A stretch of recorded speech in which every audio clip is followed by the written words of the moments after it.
Selamat datang kembali di channel Lativisme. Sebuah program baru berskala nasional sedang digagas di bawah pemerintahan baru Prabowo Subianto, yaitu Koperasi Merah Putih. Di permukaan, program ini dicanangkan sebagai solusi pemberdayaan ekonomi rakyat, sebuah langkah mulia untuk meningkatkan kesejahteraan. Akan tetapi, di balik retorika dan janji manis, sejumlah pertanyaan krusial dan kekhawatiran mulai mengemuka, mulai muncul. Apakah Koperasi Merah Putih murni program ekonomi? Ataukah ia syarat dengan agenda politik tersembunyi, berpotensi besar mengalami maladministrasi dan menjadi lahan subur bagi praktik penyelewengan dana publik? Koperasi Merah Putih, seperti namanya, mengadopsi model koperasi yang sudah familiar sebenarnya di negara kita, Indonesia. Tujuannya, menurut wacana yang berkembang saat ini, adalah untuk mengkonsolidasikan kekuatan ekonomi masyarakat, ekonomi rakyat, khususnya para pelaku usaha mikro, kecil, dan menengah atau UMKM, petani, nelayan, dan kelompok masyarakat lainnya. Konsepnya sih terdengar ideal, memberikan akses permodalan, latihan, pendampingan, serta membuka akses pasar yang lebih luas melalui jaringan koperasi yang skalanya nasional, tentu saja dari Sabang hingga Merauke.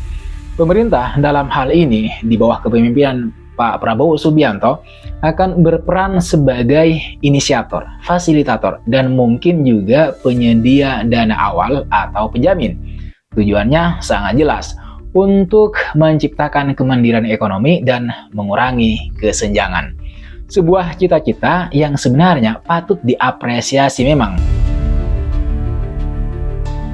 Akan tetapi, lapisan pertama yang perlu kita cermati adalah dimensi politik di balik pembentukan Koperasi Merah Putih ini.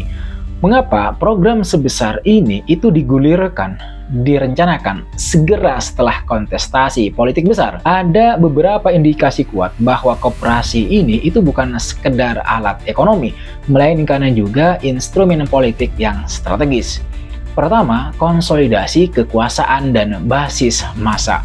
Dengan membentuk jaringan koperasi hingga ke tingkat akar rumput, ke tingkat desa-desa, pemerintahan baru itu dapat secara efektif membangun dan memelihara basis dukungan yang loyal. Koperasi bisa menjadi semacam kanal penyaluran aspirasi sekaligus bantuan yang terutama mengikat loyalitas anggota kepada patron politik di baliknya. Ini adalah bentuk patronase modern yang halus. Bantuan ekonomi dibingkai sebagai program negara, namun secara implisit membangun ketergantungan politik. Itu yang pertama. Kemudian yang kedua, sebagai kendaraan politik, tentu saja begitu. Koperasi berskala nasional dengan anggota jutaan orang itu bisa menjadi mesin mobilisasi massa yang sangat efektif di kemudian hari. Struktur organisasinya itu dapat dimanfaatkan untuk menyebarkan narasi politik, menggalang dukungan kebijakan tertentu, atau bahkan untuk kepentingan elektoral nanti di masa depan. Nama Merah Putih sendiri itu syarat muatan simbolik nasionalisme yang mudah membangkitkan kepentingan kolektif yang bisa diarahkan untuk tujuan-tujuan politik tertentu. Kemudian yang ketiga, potensi sebagai balas jasa politik. Pembentukan struktur koperasi dari pusat hingga daerah itu membuka ribuan posisi strategis. Siapa yang akan mengisi posisi-posisi ini? Besar kemungkinan itu akan diisi oleh kader partai, relawan, atau tokoh-tokoh yang berjasa dalam pemenangan pemilu. Ini menjadi cara yang elegan untuk mengakomodasi dan memberi penghargaan kepada para pendukung, sekaligus memastikan loyalitas struktur hingga ke bawah. Ini bukan hal baru dalam politik Indonesia, akan tetapi skala program ini membuatnya patut diwaspadai secara khusus, teman-teman. Kekhawatiran berikutnya adalah potensi maladministrasi yang sangat-sangat besar. Membangun sebuah koperasi berskala nasional dari nol terutama adalah pekerjaan raksasa yang membutuhkan perencanaan yang sangat matang, sumber daya manusia yang kompeten, sistem yang solid, dan regulasi yang jelas. Jika program ini digulirkan secara tergesa-gesa demi mengejar target politik atau pencitraan, maka resiko maladministrasi ini menjadi sangat tinggi. Pertama, ini jelas berkaitan dengan ketidakjelasan regulasi dan petunjuk teknis. Bagaimana mekanisme pendaftaran anggota? Itu pertanyaannya. Apa kriteria penerima bantuan atau pinjaman? Bagaimana sebenarnya standar pengelolaan keuangan dan asetnya nanti? Siapa yang akan bertanggung jawab jika terjadi masalah di tingkat cabang? Jika aturannya tidak jelas, ambigu, atau bahkan tumpang tindih dengan peraturan-peraturan yang lain, kekacauan administrasi hampir pasti terjadi. Ini membuka celah bagi kesalahan prosedur, pelayanan yang buruk, dan ketidakpastian bagi anggota. Yang kedua, ini berkaitan juga dengan kapasitas sumber daya manusia dan infrastruktur.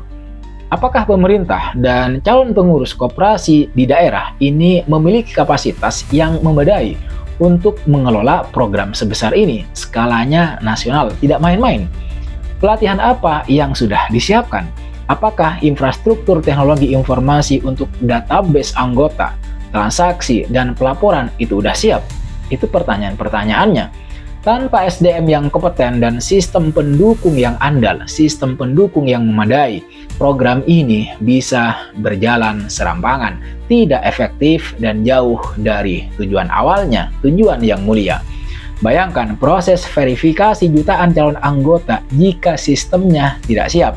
Ini bakal sangat rentan. Kemudian yang ketiga, lemahnya mekanisme pengawasan internal. Siapa yang akan mengawasi jalannya koperasi di ribuan titik di seluruh Indonesia? Bagaimana memastikan SOP ini dijalankan dengan benar? Karena begini, maladministrasi seringkali terjadi karena lemahnya kontrol internal dan eksternal. Kesalahan pencatatan, prosedur yang dilangkahi, atau keputusan yang diambil tanpa dasar yang jelas itu bisa merugikan anggota dan negara terutama. Yang keempat, potensi tumpang tindih dan konflik kewenangan. Program ini kemungkinan akan melibatkan beberapa kementerian dan lembaga. Tanpa koordinasi yang jelas dan pembagian peran yang tegas, bisa terjadi tumpang tindih program, perebutan lahan garapan dalam tanda kutip, atau bahkan saling lempar tanggung jawab ketika masalah muncul. Ini adalah resep klasik untuk inefisiensi dan pemborosan anggaran. Dan inilah titik paling krusial yang paling mengkhawatirkan, kerawanan terhadap penyelewengan dan korupsi.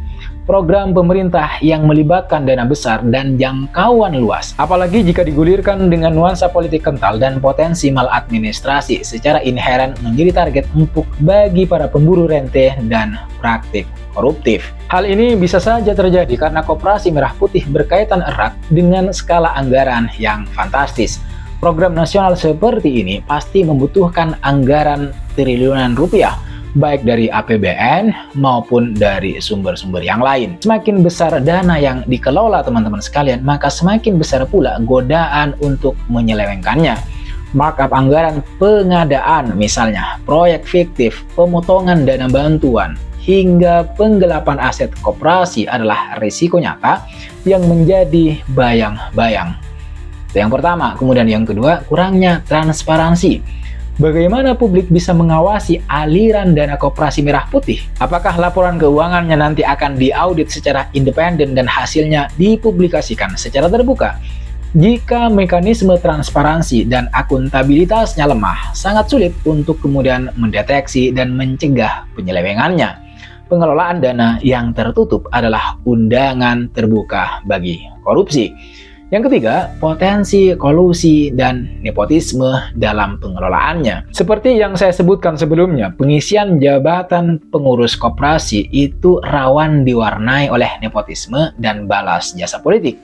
Jika pengurus diisi oleh orang-orang yang tidak kompeten, namun loyal secara politik, atau bahkan memiliki rekam jejak yang bermasalah, maka resiko penyalahgunaan wewenang untuk keuntungan pribadi, untuk keuntungan primordial, atau kelompok-kelompok tertentu itu menjadi sangat tinggi. kontrak pengadaan barang dan jasa bisa diarahkan ke perusahaan kroni.